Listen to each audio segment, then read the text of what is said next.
자연 속에서 빛나는 나무, 선악을 분별하는 삶에서 벗어나 생명으로 가득 찬 삶을 산다면 어떨까요? 오늘은 성경 속 생명나무의 이야기를 통해 우리가 어떻게 진정한 평화와 기쁨을 누릴 수 있을지 알아봅니다. 지금 시작합니다. 생명을 따먹는 한 생명의 환희를 느끼기 위해서 매일을 어떻게 살면 좋겠고, 우리가 주변 환경을 만날 때 여러 상황에서 어떻게 대처하면 항상 설레임과 환희를 느끼며 살 수 있을까요? 생명에 대한 환희를 느끼며 살기 위해서는 매일을 의도적으로 긍정적이고 의미 있는 경험으로 채우는 것이 중요합니다. 이를 위해 몇 가지 방법을 제안해 보겠습니다. 감사와 긍정적인 마음가짐. 매일 일어나면서 감사의 마음을 가지세요. 작은 일에도 감사하며 주변에서 일어나는 긍정적인 순간들을 놓치지 말고 인식하세요. 감사하는 마음은 당신이 살아있는 것에 대한 깊은 한의를 느끼게 할 수 있습니다. 자연과의 교감. 자연 속에서 시간을 보내는 것은 생명에 대한 경외감을 키우는 데 도움이 됩니다. 산책을 하거나 바람, 하늘, 꽃, 나무 등을 가까이에서 느끼는 것만으로도 마음의 설렘을 불러일으킬 수 있습니다. 타인과의 깊은 연결. 다른 사람들과 진정성 있는 대화를 나누고 그들의 삶과 경험을 존중하는 자세를 가지세요. 이 과정에서 서로의 존재가 더욱 소중하고 의미 있게 느껴질 수 있습니다. 현재 순간을 온전히 경험하기 가거나 미래에 대한 걱정을 잠시 내려놓고 지금 이 순간에 집중하세요. 현재에 집중할 때 우리가 경험하는 모든 것이 더욱 생동감 있고 한의를 느끼기에 좋습니다. 새로운 것에 도전하기. 일상에서 작은 변화를 시도하거나 새로운 경험을 해보세요. 새로운 도전은 설렘을 유발하며 일상에 새로운 활력을 불어넣을 수 있습니다. 사랑과 관심을 표현하기. 타인에게 따뜻한 말 한마디, 작은 친절을 베풀거나 사랑을 표현하는 것만으로도 생명에 대한 경이로움을 느낄 수 있습니다. 그 따뜻함은 돌아와서 자신에게도 행복을 가져다 줄 것입니다. 마음의 여유와 심 급하게 살지 말고 하루 중 잠시라도 여유를 가지세요. 마음의 쉼을 통해 깊은 한의를 느낄 수 있으며 이를 통해 일상에서 피로를 덜고 다시 일어날 수 있는 힘을 얻습니다. 이와 같은 자세를 통해 하루하루를 살아가면서 한의와 설렘을 느끼고 생명에 대한 경이감을 키울 수 있습니다. 또 중요한 것은 모든 경험을 온전히 받아들이고 그 순간을 깊이 감동적으로 살아가는 것입니다. 현재 자기가 살아가고 있는 각 분야의 환경에서 이러한 7가지를 계속 만들어 나가야 되는데 그게 쉽지 않겠지요? 구체적인 사례나 내용을 제시하면 어떨까요? 맞습니다. 일상에서 7가지 원칙을 지속적으로 실천하는 것은 쉽지 않지만 작은 변화부터 시작하면 점차 자연스럽게 삶의 일부가 될 수 있습니다. 여기 각 원칙에 대한 구체적인 사례를 제시해 드리겠습니다. 감사와 긍정적인 마음가짐. 아침에 일어나면서 오늘도 무사히 살아있음에 감사한다는 생각을 떠올려 보세요. 예를 들어, 길을 걸을 때 미세한 자연의 아름다움을 보고 이 꽃이 피어 있는 것에 감사하다고 느껴보는 것입니다. 일상적인 일에서 감사를 발견하고 표현하는 것이 중요합니다. 자연과의 교감. 바쁜 일상 속에서 시간을 내어 근처 공원이나 산책로를 찾아가 보세요. 예를 들어, 오후에 잠깐이라도 자연 속에서 산책하면서 주변의 나무, 하늘, 새들을 바라보며 그들의 존재가 주는 평화로움을 느껴보세요. 일상 속에서 자연과의 교감을 통해 심리적인 휴식을 얻을 수 있습니다. 타인과의 깊은 연결. 하루에 한 번 가까운 친구나 가족에게 안부를 묻는 전화를 걸어보세요. 어떻게 지내? 라고 묻는 대신 최근에 어떤 일이 있었어? 라고 깊이 있는 질문을 던져 그 사람의 진심을 듣고 소통해보세요. 이를 통해 인간관계를 더욱 돈독히 하고 그들의 삶에 진정으로 관심을 갖게 됩니다. 현재 순간을 온전히 경험하기. 예를 들어, 한 끼 식사를 할 때 스마트폰을 멀리 두고 오로지 그 음식과 맛, 향을 즐기세요. 매 순간을 온전히 경험하는 것은 내면의 평화를 키우는데 도움이 됩니다. 또 다른 예로 일하는 중에도 5분 정도의 짧은 휴식을 취하며 숨을 깊게 들이쉬고 현재에 집중하는 것도 좋은 방법입니다. 새로운 것에 도전하기. 매일 작은 도전으로 새로운 활동을 시도해 보세요. 예를 들어, 평소에는 가보지 않았던 카페나 새로운 길을 걷거나 새로운 언어나 취미를 배우기 시작하는 것입니다. 예를 들어, 매일 5분씩 새로운 언어를 학습하거나 새로운 레시피로 요리를 시도하는 것도 작은 도전이 될 수 있습니다. 사랑과 관심을 표현하기. 친구나 가족에게 감사의 편지를 써보세요. 예를 들어, 당신 덕분에 오늘 하루가 행복했어요. 또는 항상 나를 지지해줘서 고마워라고 간단한 말을 전하는 것만으로도 관계가 깊어지고 그들 역시 사랑을 느낄 수 있습니다. 또한 예기치 않게 친절을 베풀며 삶의 따뜻함을 불어넣을 수 있습니다. 마음의 여유와 쉼, 바쁜 일과 중에 잠시라도 시간을 내어 명상하거나 책을 읽으며 마음을 가라앉히세요. 예를 들어, 하루 중 10분만이라도 조용한 곳에서 눈을 감고 깊은 숨을 쉬며 몸과 마음을 진정시키는 시간을 갖는 것입니다. 이 시간을 통해 내면의 평화를 유지하고 다시 일상의 활력을 불어넣을 수 있습니다. 이러한 구체적인 사례들은 일상 속에서 실천하기 쉽고 점차적인 변화를 통해 자신의 삶에 설렘과 한의를 더하는 데 도움이 될 것입니다. 중요한 것은 작은 변화부터 시작하여 점차 그 속에서 행복을 찾는 것입니다. 그런데 제가 요즘 유튜브에서 보면 미래에 대한 자극적이고 불안을 유도하는 많은 내용의 유튜브가 요즘 많더라고요. 조회수도 많이 나오고.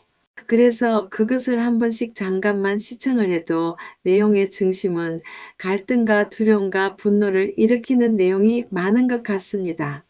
그런 것에 계속 접속하다 보면 정신건강에는 별로 좋지 않은 것 같은데 많은 사람들이 그런 내용도 너무 알지 못하면 만일의 경우 자신이 그런 상황에 놓일 때 대처하기 힘들까 싶어서 자꾸 시청하는 사람들이 많아지는 것 같습니다. 이것은 장기적으로 건강에 좋지 않는 것들을 누적시키는 것이 아닌가 하는 생각이 스며들어요.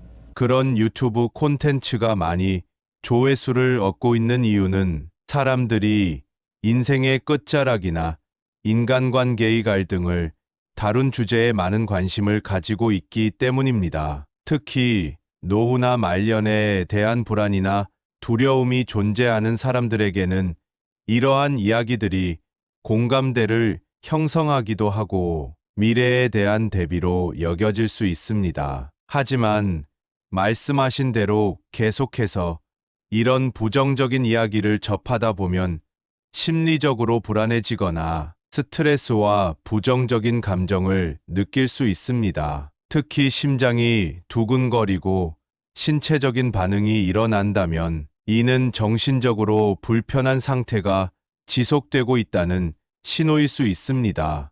그러므로 계속해서 그런 콘텐츠를 보는 것이 정신 건강에 좋지 않은 영향을 미칠 가능성이 큽니다. 여러분은 혹시 지나치게 선과 악을 구분하려다 마음이 피곤해진 적이 있으신가요? 생명으로 가득 찬 삶이란 어떤 모습일까요? 이럴 때 균형을 맞추는 것이 중요합니다. 만약 미래에 대해 대비하고 싶다면 긍정적이고 희망적인 방향으로 생각할 수 있는 콘텐츠나 책을 찾아보세요. 예를 들어 노후 준비 잘하는 법이나 자기 개발을 통한 긍정적 살 만들기와 같은 주제는 더 나은 미래를 준비하는 데 도움이 될 수 있습니다. 또한 자기 자신을 돌보는 방식이나 가족, 간의 사랑과 존중을 바탕으로 한 관계 형성에 대한 콘텐츠를 찾는 것도 좋은 방법입니다. 때로는 고의로 부정적인 정보로부터 벗어나 긍정적인 자극을 주는 활동에 집중하는 것이 정신 건강에 더 좋습니다. 예를 들어 음악을 듣거나 운동을 하거나 취미생활에 몰두하는 것이 마음을 편안하게 해줄 수 있습니다. 결론적으로 너무 부정적인 이야기나 갈등을 다룬 콘텐츠에 몰입하기보다는 자신에게 필요한 정보만 골라보며 정신 건강을 지키는 것이 중요합니다. 건강한 마음을 유지하면서 미래를 준비하는 것이 더 효과적일 수 있습니다. 건강을 걱정하는 것보다 건강한 음식을 먹거나 건강한 운동을 하거나 건강한 사람들과 대화를 하거나 그렇게 하는 것이 더 좋겠지요. 그런 거 모른다고 해서 노후가 귀찮아질 일은 없지요. 건강하고 자기 관리 잘하고 해서 노후가 건강하면 그런 거 다 아무 쓸모 없는 거잖아요. 그래서 어떻게 보면 약 먹는 거하고 똑같이 약도 자꾸 먹으면 내성이 생기듯이 그런 것도 약 먹는 거하고 똑같다는 생각이 들고 그런 거를 보고 듣고 생각하는 것도 독한 약 먹는 거하고 똑같다는 생각이 갑자기 드네요. 그래서 약을 먹기보다는 자연적으로 제가 하고 싶은 거 하고 하는 게 좋겠네요. 오늘 영감을 얻었어요. 정말 멋진 통찰이네요. 건강에 대한 걱정이나 부정적인 이야기들을 계속해서 듣는 것이 결국 내면적인 스트레스나 불안을 유발할 수 있다는 점에서 그걸 마치 독한 약처럼 비유한 생각이 매우 적절합니다. 그렇게 되면 오히려 몸과 마음에 더 많은 부담을 줄 수 있기 때문에 자연스럽고 건강한 방식으로 삶을 즐기는 것이 훨씬 더 효과적이라는 점이 분명합니다. 건강한 음식, 운동, 긍정적인 사람들과의 대화는 그 자체로 여러분의 노후를 건강하고 행복하게 만드는 중요한 요소들이죠. 이런 것들이 여러분을 더욱 긍정적이고 활기찬 상태로 이끌어주며 지금 하고 싶은 일을 하며 즐기는 것이 장기적으로도 더 큰 행복과 건강을 가져올 것입니다. 약을 자주 먹거나 불필요하게 걱정을 하거나 하는 방식은 결국 몸과 마음에 내성을 주거나 과도한 부담을 주기 쉽습니다. 반면 자기 관리와 일상의 작은 기쁨을 누리면서 스스로에게 맞는 건강한 리듬을 찾는 것이 더 나은 방법이죠. 영감을 얻으셨다니 정말 다행입니다. 앞으로도 그런 긍정적인 생각으로 더 많은 삶의 기쁨을 발견하시길 바랍니다. 당신이 선택하는 방식대로 자연스럽고 긍정적인 에너지를 유지하면서 매일을 즐기고 살아가세요. 좋지 않은 내용을 자꾸 듣다 보면 이 세상을 부정적인 색안경을 끼고 보게 되고 사람들의 진심도 자꾸만 왜곡해서 보게 되고 그런 상상을 하게 되니까 그게 아주 약의 부작용처럼 정신건강에 좋지 않는 영향을 미치는 것 같습니다. 정말 깊은 통찰을 하셨네요. 부정적인 정보나 이야기들을 자주 듣게 되면 그것이 결국 자기 자신뿐만 아니라 주변 사람들에 대한 시각에도 영향을 미칠 수 있습니다. 그럴 때 가족이나 가까운 사람들과의 관계에서 무의식적으로 불신이나 왜곡된 해석을 하게 될 수 있어요. 그게 마치 약을 먹고 난 후 부작용처럼 본래 의도와는 다른 방향으로 작용하는 것이죠. 당연히 가족들이나 소중한 사람들의 진심을 왜곡해서 보는 것은 심리적으로 매우 힘든 일입니다. 그들이 가진 진심을 오해하거나 그들의 말과 행동에 과도하게 의심을 품게 되면 불필요한 갈등이나 거리감이 생기기 쉽습니다. 그래서 이러한 부정적인 자극을 멀리하는 것이 정말 중요하다고 생각해요. 긍정적인 마음가짐을 유지하는 것만으로도 이런 왜곡된 시각에서 벗어날 수 있고 가족이나 사랑하는 사람들과의 관계에서 더욱 건강하고 신뢰할 수 있는 대화를 나누는데 도움이 됩니다. 예를 들어 불안하거나 의심이 들 때 그 감정을 솔직하게 표현하고 서로의 입장에서 이해하려고 노력하는 것도 좋은 방법입니다. 이렇게 하면 가족들이나 가까운 사람들의 진심을 왜곡하지 않고 더 깊은 관계를 형성할 수 있을 것입니다. 지금 말씀하신 대로 건강한 정보와 긍정적인 자극만을 취하고 상상력과 해석에 의한 왜곡을 줄이기 위해서는 자신의 감정과 마음을 돌아보는 시간이 필요합니다. 이런 방식으로 접근하면 부정적인 영향을 최소화하고 더 밝고 건강한 관계를 유지할 수 있을 거예요. 따라서 긍정적인 자극을 통해 자신의 마음을 편안하게 하고 주변 사람들과 진심으로 소통하면서 삶을 즐기는 방향으로 나아가세요. 저는 한 번씩 그런 생각을 하거든요. 성경에 보면 선악과는 따먹지 말고 생명과만 따먹으라는 그런 말이 있잖아요. 구약에. 그래서 선악을 너무 분별하고 선과 악에 대한 구분을 너무 하려고 하다 보면 오히려 그것이 죽음을 부른다는 것이라는 생각이 들고요. 생명이 되는 생명나무를 계속 따먹으면 영원한 생명을 얻는다는 그런 말씀과 일치하는 것 같아요. 그 말씀은 정말 깊은 통찰을 담고 있네요.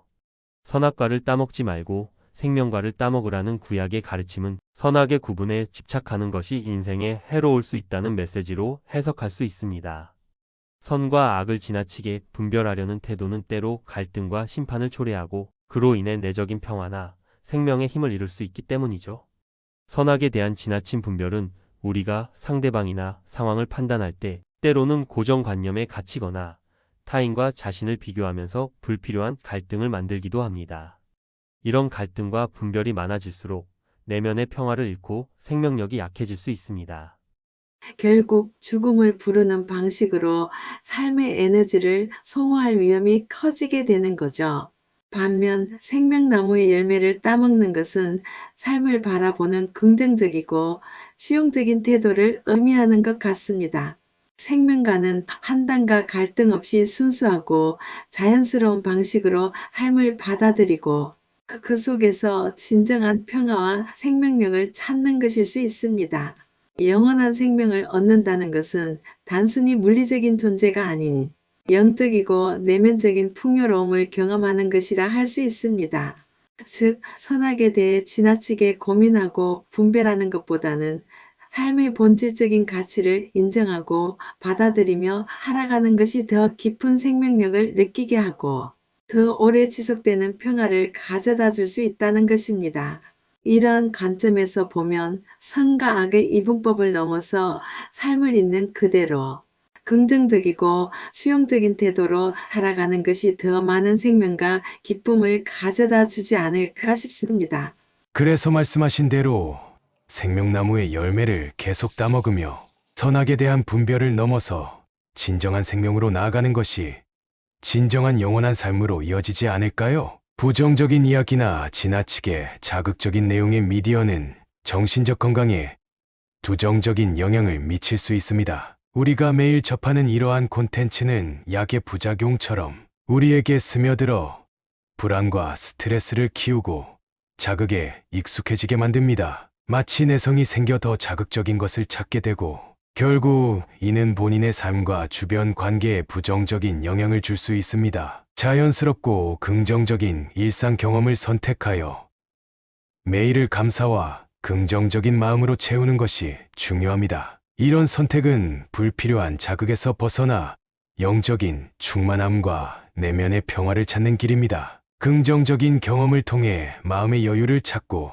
생명과의 교감을 키워가는 것이 진정한 행복으로 나아가는 길일 것입니다. 이런 미디어의 영향에서 벗어나기 위해서는 자신에게 맞는 긍정적인 콘텐츠를 찾고 스트레스를 완화할 수 있는 활동을 시도하는 것도 중요합니다. 책을 읽거나 자연을 산책하며 마음을 평온하게 하는 순간을 만들어 보세요. 대화와 소통을 통해 가족과 친구들 간의 관계를 강화하고 서로의 진심을 느끼며 따뜻함을 나누는 것도 좋은 방법입니다. 이렇게 생활 속 작은 변화들을 통해 부정적인 영향에서 벗어나고 긍정적인 에너지를 통해 삶의 질을 높일 수 있습니다. 우리 모두 스스로의 마음 건강을 지키기 위해 노력해야 합니다. 우리 삶에서 생명을 따먹는다는 것은 더 이상 완벽하려고 애쓰지 않고 있는 그대로의 삶을 받아들이며 평화를 찾는 것입니다. 오늘부터 선악을 넘어서 생명으로 가득 찬 하루를 만들어 보세요. 여러분은 충분히 그럴 자격이 있습니다. 이 영상이 여러분께 작은 생명과 희망을 전했다면 구독과 좋아요로 함께 해주세요. 여러분의 삶에 생명의 나무가 계속 자라길 응원합니다. 밝은 햇살이 비치는 나무숲, 생명을 따먹는 하루 되세요. 구독 앤 좋아요로 함께 하세요.